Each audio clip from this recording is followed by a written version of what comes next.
qu'est-ce que je vais écrire? Je vais remplacer directement par le nombre de moles de O. Donc ici, le nombre de moles de O fois le nombre de moles de N sur le nombre de moles de A fois le nombre de moles de B. À l'équilibre, bien sûr. O, on a dit que c'était quoi? C'est X'I'.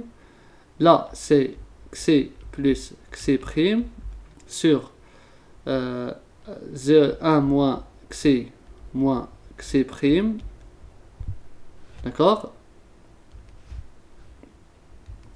Et le 1b, c'est quoi? C'est 1 moins Xi'.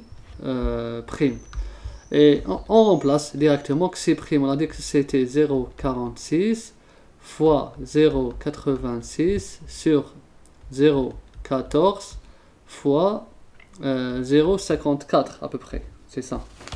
Environ 0,54. Voilà. Donc c'est 0,46 fois 0,86 sur 0,14. Et ça donne une valeur de 5,23 à peu près. Donc voici le cas 2. Donc ici j'ai remplacé des concentrations qui correspondent à l'équilibre global, K3. Maintenant, pour déduire, donc là c'est la troisième question qu'on a répondu. Maintenant, on fait la quatrième question qu'on a ajoutée, déduire K3 global. K3 c'est quoi? C'est juste K1 fois K2. La somme de deux équilibres,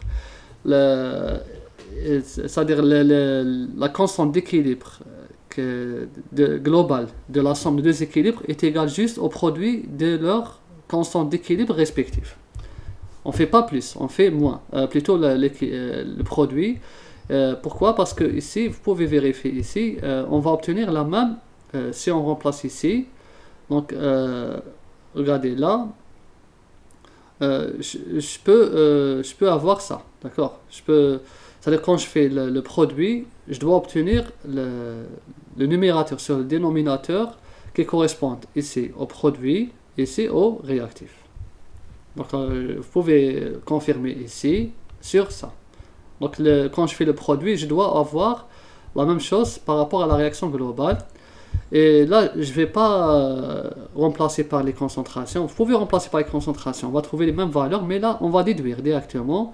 C'est 4,12 fois 5,23. Et j'ai trouvé environ 21,5. 21,5.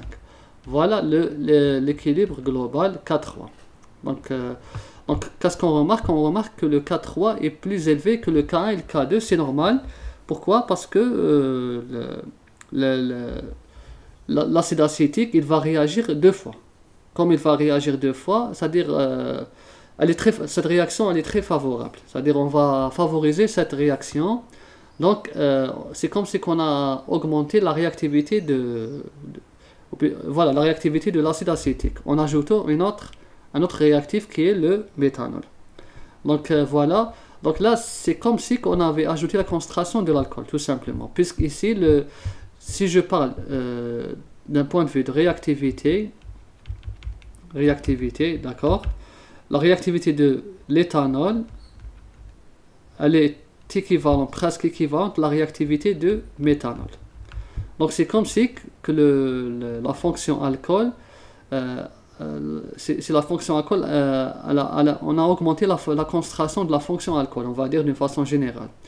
Et tout à l'heure on a dit pour favoriser le sens 1, soit on ajoute la concentration des réactifs, soit on diminue de la concentration des produits. Donc là, c'est comme si on avait ajouté de la concentration de l'alcool.